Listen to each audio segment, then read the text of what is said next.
सवाल नंबर 6 है आज के लिए, इसमें थोड़ा सा दिमाग लगाने की कोशिश कर लेना। देखो L एक लाइन है जो कि पैरेलल है M के, मुझे किसी ना किसी की शोर ना आते ही रहेगा। M के पैरेलल, L और M क्या है? पैरेलल, ठीक है। उसके बाद में लाइन सेगमेंट्स AB, CD और EF are concurrent at point P, concurrent AB, ठीक है। उसके बाद में क्या है? CD, C और EF।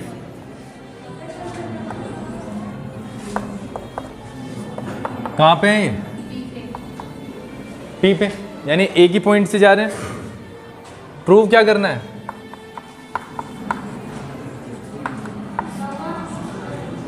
A upon BF is equal to AC upon BD और C अपॉन FD, ठीक है।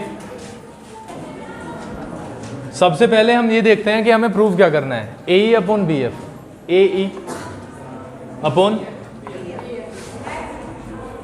AC अपॉन BD और CE अपॉन FD। तो अगर मुझे कैसा इंप्रेशन मिल रहा है, अगर मैं AE और BF से देखूं तो इसका और इसका मिल रहा है, यानी दोनों ट्राइंगल्स का मिल रहा है। अगर हम यहां से चेक करके चलें इसमें और इसमें, तो हम क्या देखते हैं? ये वाला एंगल इसके बराबर होगा क्या? होगा या नहीं होगा? अगर हम इसकी बात कर रहे हैं ऐसे, और ये तो डबल ए से क्या हो गया? सिमिलर हो गया, पहली बात। दूसरी बात, अगर मैं इस पे भी जाऊं तो सेम इसका किस्सा है, ठीक है। और ये दोनों के दोनों क्या है? और अगर हम इस पे भी जाएं, इसमें भी ये वाली चीज होगी, ये और ये। तो ये तीनों जो पेयर्स आ रहे हैं, ये क्या आ रहे हैं?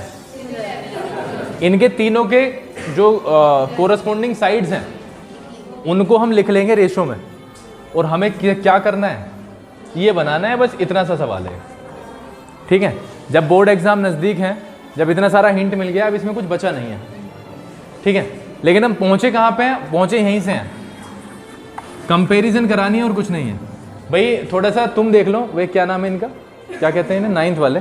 अगर ये दो ट्राइंगल हैं, ठीक है, एक ये है और एक बड़ा ले लेते हैं, ABC, PQR। अगर ये सिमिलर है, सिमिलैरिटी का साइन ये होता है, तुम्हारे जो सिलेबस में था वो कॉन्ग्रुएंसी था, यहाँ पे सिमिलर है, सिमिलैरिटी। अगर ये ऐसे हैं, ठीक है, और कहा गया है कि ABC is similar to PQR, तो वहाँ पे क्या था? वहाँ पे वो तीनों की तीनों साइड कोरस्पॉन्डिंग बराबर थी, लेकिन यहाँ पे बराबर नहीं होंगे, यहाँ पे रेशो में बराबर होंगे। रेशो मतलब अनुपात में, यानी फ्रैक्शन में, यानी AB upon PQ, AB upon बराबर होगा BC अपॉन QR, बराबर होगा AC अपॉन, ये हमारा सिलेबस में अब चलेगा 10th, ये हमारे सिलेबस में चलेगा, इसी के ऊपर हमें काम करना है। यहाँ पे भी सिर्फ 3 सवाल आए हैं ऐसे, पहला पेयर, दूसरा पेयर और तीसरा पेयर। इन तीनों को इस लहजे में लिखेंगे, और जो जहाँ पे रिप्लेस हो सकता है वहाँ पे से रिप्लेस करेंगे, ठीक है। लविस कोई दिक्कत? हाँ, करना तो पड़ेगा ही ना, अब तो थोड़ा सा अपने आप करना पड़ेगा, बाकी कोशिश करो, अगर नहीं होगा तो फिर देखते हैं।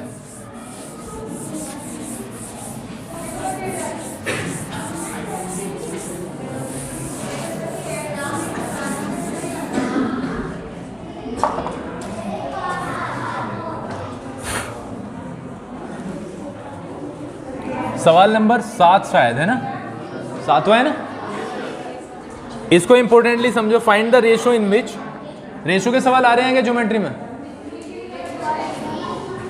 तुम्हारा कोऑर्डिनेट ज्योमेट्री में रेशो आ रहा है? Find the ratio in which the line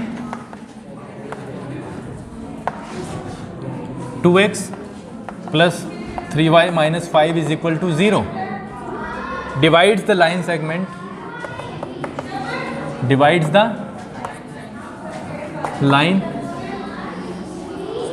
segment joining the points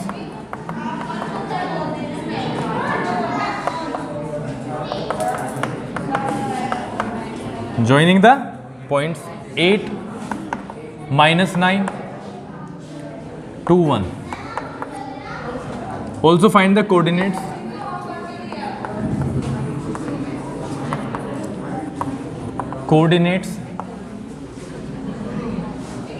of the point of intersection of the point of intersection. कितनी चीज समझ में आई है? हंसने की बात है? ये नहीं दिख रहा तुझे हंसता हुआ? कमल दिख रहा है? क्यों हंस रहा है बताना. कुछ भाषा अलग है मेरी? उर्दू वगैरह? कुछ कुछ कुछ जनता बनता का जोक है ये वाला? इसमें कुछ ऐसी फीलिंग आई है कि इसमें कुछ हंसने की बात हो? तो तुझे इतनी पीछे कृष्णा तो दिख गया, ये नहीं दिख रहा. इसको भी क्या है? नहीं हंस रहा? हंस रहा है ना? तो कारण पूछ से. पूछने दे कारण. कारण बता भैया अभिनव. वैसे पता है कौन हंसते हैं? पागल खाने में जरा एक विजिट करके आना. ऐसी जंजीरों में बंधे पड़े होंगे और वो हंसते ही हैं. ये बिल्कुल सबको पता है. हंसने का कारण अभिनव भी बता देगा. बता. नहीं है कुछ भी? वही है, बस वही कारण है ना.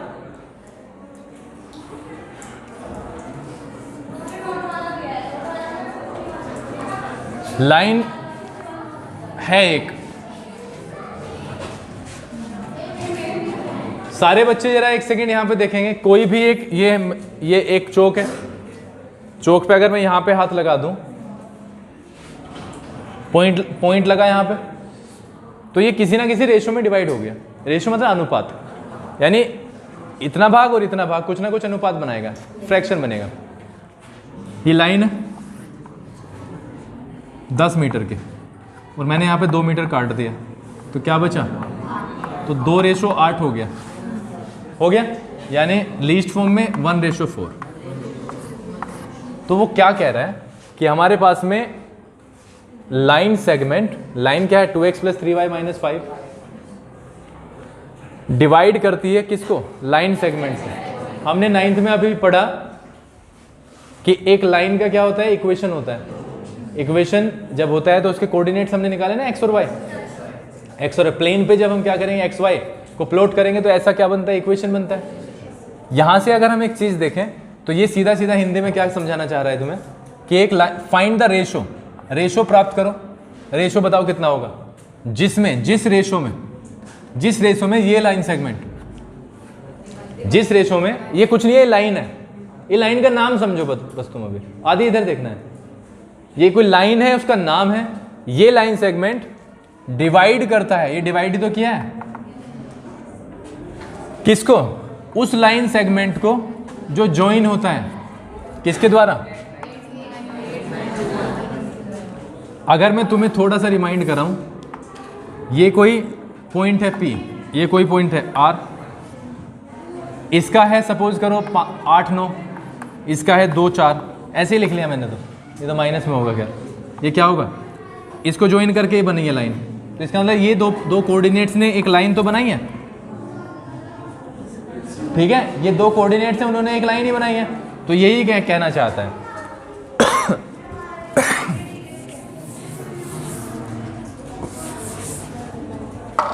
देखो भाई, ये कोई भी लाइन है, ये वाली हमने मान लिया. इसके जो कोऑर्डिनेट है वो 8 - 9 और 2 1। इसे एक दूसरी लाइन ये इसको मैं क्या कह सकता हूँ, कुछ कह दूंगा, चलो पी क्यू, और ये कोई लाइन सेगमेंट है आर एस, और इसका हमें क्या दिया हुआ है 2x + 3y - 5। Point of intersection है 5, सॉरी बी, पी है ना, पी लिया है क्या, तो छोड़ो, पॉइंट ऑफ इंटरसेक्शन आप ले लो इसका ओ, ठीक है। इसको हमें बताना है कि ये किस रेशो में बांटा गया है। अब किस किस के पास में आइडियाज हैं, कौन कौन कर सकता है, जल्दी से बताओ।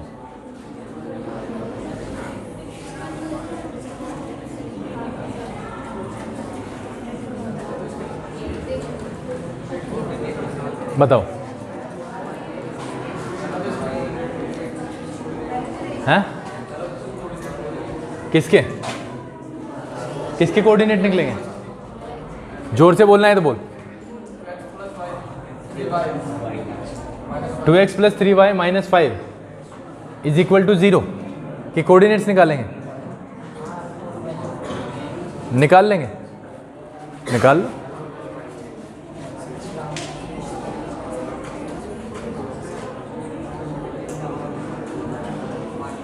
मेरे विचार से जो मैं सोच के चल रहा हूं, अगर एक चीज हम करें, ये जो पॉइंट ऑफ इंटरसेक्शन है वो सेम है, तो इसका देखें या इसका देखें, ये तो ओ तो सेम, इसके जो कोऑर्डिनेट्स आएंगे वो तो सेम आएंगे, ठीक है। तो अगर हम एक चीज देखें, सबसे पहले तो रेशो निकालने की कोशिश करो। चलो रेशो पे अगर हम आए तो k/1 मानेंगे, k/1 माना जाएगा। ये क्या होता है m1, ये m2, ठीक है। अगर ये k/1 है तो x का वैल्यू क्या होगा, x का वैल्यू क्या होगा m1 x2 + m2 x1 / m1। इसमें किसी को कोई तकलीफ है क्या, y का वैल्यू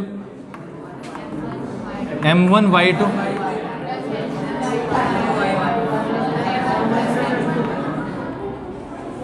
बताओ, नहीं है, चलो कोई बात नहीं।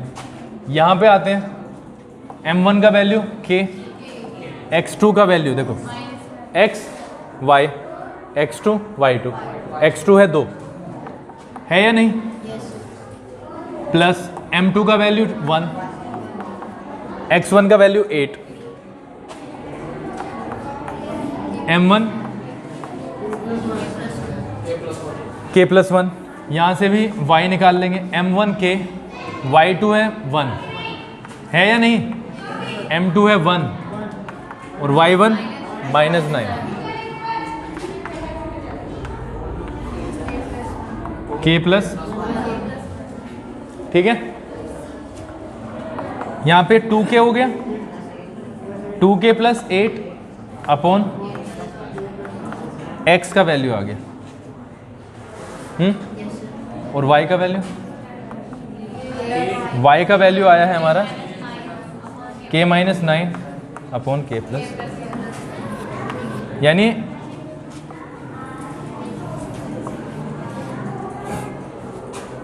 अगर आप एक चीज देखें, ये इसके जो कोऑर्डिनेट है हमारे k की टर्म्स में आ गए हैं, है ना। अच्छा, और इसका जो, हाँ क्या बताओ, जिस पे जो आइडिया है देते रहो जल्दी से, कुछ है कंफ्यूजन तो बताओ मुझे, फिर आगे क्या कैसे कैसे होगा। ये है हमारे पास में लाइन सेगमेंट, यही से काटता है यहाँ पे,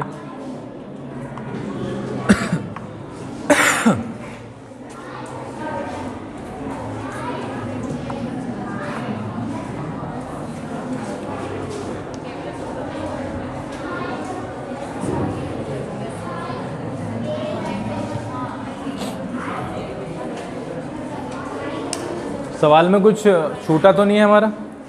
find the ratio in which the line ठीक है, पी के, हाँ ठीक है, ये आ गए हैं 2k + 8 अपॉन k + 1, यहाँ तक तो ठीक है। ठीक है,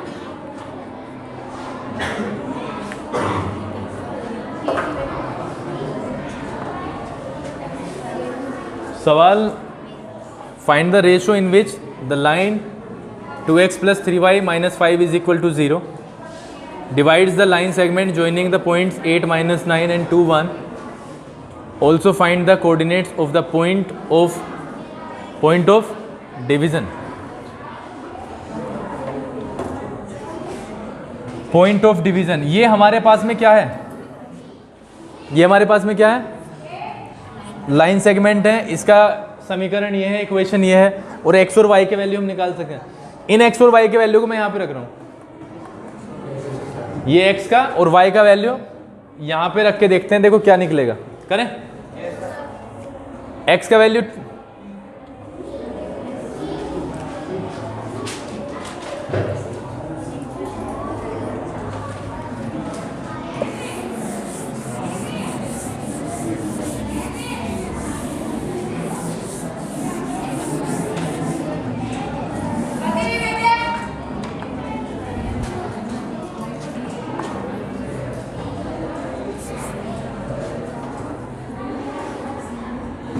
टू इंटू 2k + 8 अपॉन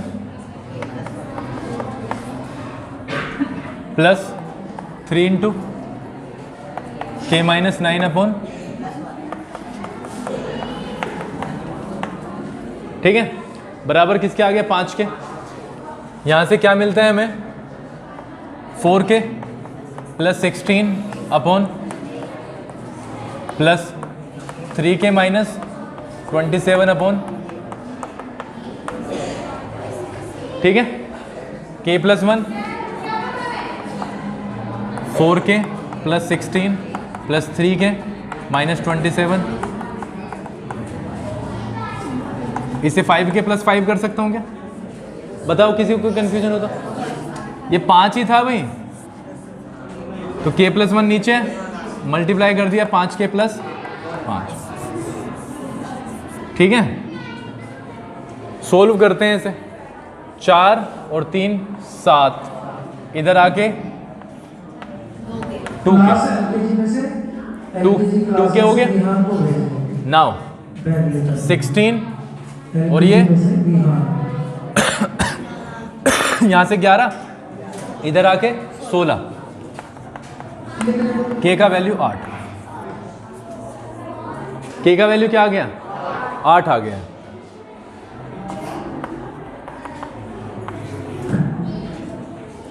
ठीक है,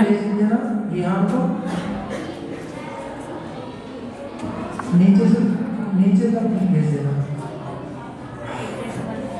8:1 हो गया। ओ के कोऑर्डिनेट निकाल देंगे, अब निकल जाएंगे। अब तो 8:1 आ गया, तो ओ के कोऑर्डिनेट निकाल दोगे।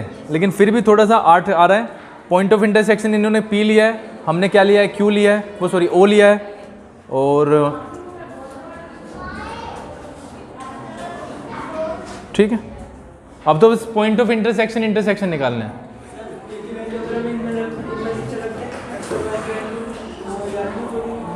आएगा ही वो, हाँ तो ठीक है, रख दो। आना ही वो है जब k का वैल्यू हमने फाइंड आउट कर लिया 8। अब तो 8 को जहाँ पे भी रखोगे वो वैल्यू तो कुछ ना कुछ देगा, और वो वैल्यू रिलेशन में ही तो आएगी इसके। भाई हम क्या कर रहे हैं, ये x और y तो हैं, यहाँ पे जो हमने पॉइंट ऑफ इंटरसेक्शन निकालने यही तो है वो। अगर मैं चलो यहाँ पे 8 रख दूँ तो क्या होगा? 16 और 8 24, 24/9। आंसर चेक करें।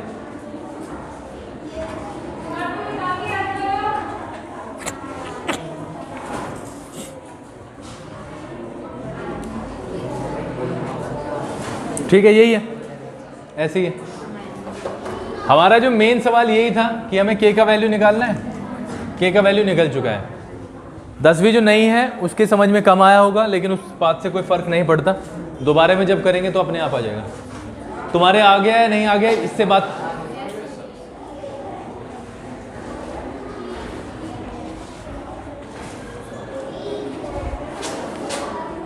सुकांत देखना जरा, ये तुषार क्या कर रहा है कॉपी में, देखना जरा। तो इसे तो देखने की भी फुर्सत नहीं है।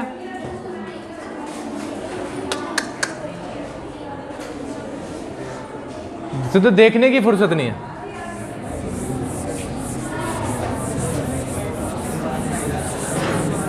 इसी सवाल को हम थोड़ा सा देखते हैं।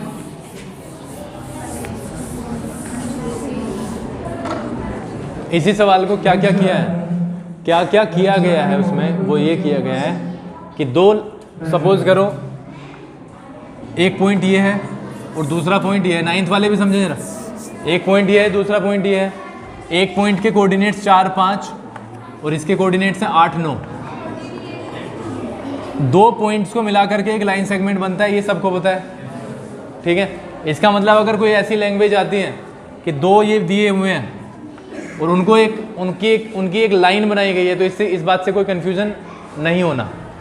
अगर हम कहीं पे भी इसका पॉइंट लगा दें, सपोज करो किसी ने कहा सर ये, इसका भी क्या होगा, पॉइंट्स होंगे, लेकिन ये पॉइंट अल्टीमेटली क्या बनाएंगे, इक्वेशन बनाएंगे। या तो आपको पॉइंट देगा या इक्वेशन देगा, दोनों में से एक चीज देगा। और यहाँ पे क्या है, पॉइंट ऑफ इंटरसेक्शन, जिसको आपने ओ मान रखा है। अब ये जो ओ है, इसके जो पॉइंट ऑफ इंटरसेक्शन के जो कोऑर्डिनेट्स हैं वो इसके लिए भी एक ही हैं, इसके लिए भी एक ही है, कॉमन ही तो चीज़ है। हमने इसको क्या निकाला, सबसे पहले रेशो निकाला, के रेशो 1 मान के, के रेशो 1 मान के।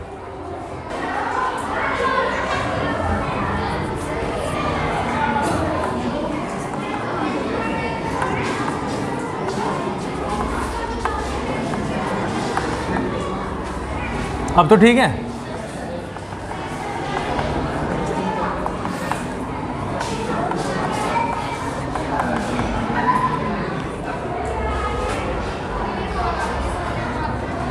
M1 M2, ठीक है, X1 Y1 और X2 Y2, ठीक है। अब हमने क्या किया, यहाँ पे जाके इनके सबके वैल्यूज पुट करें, तो x के कोऑर्डिनेट्स आएंगे, x के कोऑर्डिनेट्स आएंगे। x के जो भी कोऑर्डिनेट आएंगे वो किन कोऑर्डिनेट से तुलना करनी है। अब हम ये वाली लाइन लेंगे। अब इसमें दो तरीके हो सकते हैं, दो, या तो इसके भी कोऑर्डिनेट इस तरीके से दिए हुए हैं, और या इसके कोऑर्डिनेट ना देके क्या दिया है, इक्वेशन दिया है। इक्वेशन देने की स्थिति में, क्योंकि ये x और y के वैल्यूज निकल गए हैं, तो ये x की जगह पे लगा देंगे जो इक्वेशन, जो कोऑर्डिनेट निकलेगा, और वो जो कोऑर्डिनेट आएगा वो y की जगह लगा देंगे। लेकिन अगर इक्वेशन नहीं दिया गया है, हालांकि इक्वेशन का थोड़ा सा मुझे लग रहा है डिफिकल्ट सा, लेकिन अगर वो दिए हुए हैं सिर्फ कोऑर्डिनेट, तो ये सवाल रिपीट हो जाएगा सिर्फ, और दोनों के दोनों कंपेयर हो जाएंगे, क्योंकि ये जो पॉइंट ऑफ इंटरसेक्शन है वो सेम पॉइंट है। ये जो आएगा इसके, अगर सपोज करो x और y के वैल्यू हम देखें, एक x का वैल्यू 8 है, एक y का वैल्यू 9 है। दूसरी जगह पे तुमने देखा x का वैल्यू p है और x का वैल्यू z है, तो आप एक कंक्लूजन पे पहुंचे कि सर जब x का वैल्यू 8 है और यहाँ पे x का वैल्यू p है, तो p तो 8 ही तो है, p और 8 तो एक ही है, क्योंकि अगर ये x और y x है, दोनों के दोनों सेम ही पॉइंट है, तो ये दोनों एक ही हैं। आप समझ रहे हो, यानी p का वैल्यू क्या आएगा, 8 आ जाएगा। यहाँ से z का वैल्यू, ये y है, और ध्यान भी दिलवा दिया करो, y का वैल्यू क्या आएगा, 9 आएगा, ठीक है, क्योंकि ये दोनों सेम पॉइंट है। इसी तरीके से अगर इधर से हमने कुछ निकाला x y, इधर से कुछ निकाला x y, दोनों कंपेयर हो जाएंगे, x x के साथ, y y के साथ, और वहाँ से वो वैल्यू निकल के आएगा, ठीक है।